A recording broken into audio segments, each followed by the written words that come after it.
নমস্কার, আমি পূর্ণিমা। আমি পশ্চিমবঙ্গের বাসিন্দা। তো একটা কথা আপনাদের সঙ্গে শেয়ার করতে চাই।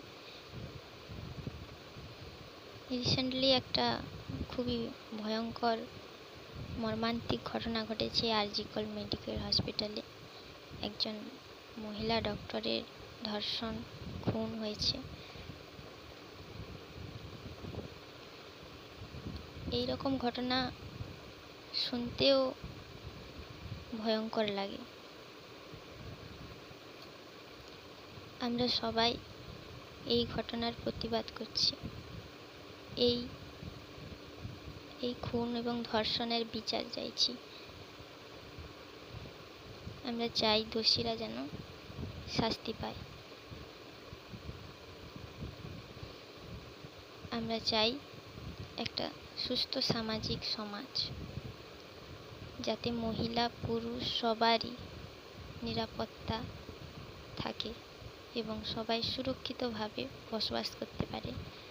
একটা শান্তিপূর্ণ সমাজ চাই।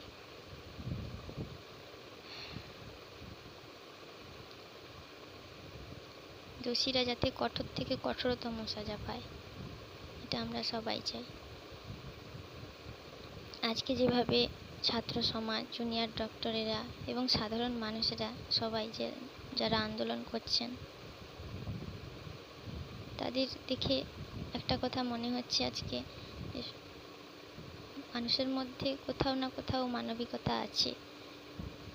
সবাই যেভাবে আন্দোলন করছেন, প্রতিবাদ জানাচ্ছেন, তা দেখে মনে হচ্ছে যে না, মানুষ বেঁচে আছে, মানুষের মধ্যে মানবিকতা আছে।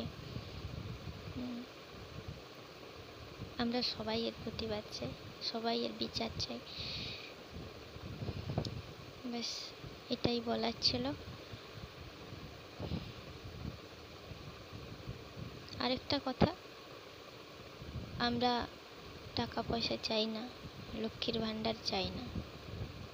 আমরা চাই শান্তিপূর্ণভাবে জীবনযাপন করতে, সুরক্ষিত পরিবেশ চাই আমাদের। আর আমাদের এই সরকার আর চাই না, সত্যিই চাই না। একটা দোষ ঢাকতে আরেকটা দোষ, আরেকটা দোষ ঢাকতে আরেকটা দোষ। আর কোনোদিন শুধরাবে না এই সরকার। আমরা আর এই সরকার চাই না। আমরা মমতা দিকে আর চাই না। এবার আপনি পদত্যাগ করুন মমতা দি, অনেক হয়েছে।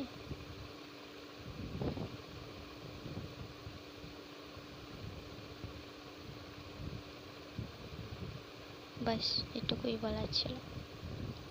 নমস্কার।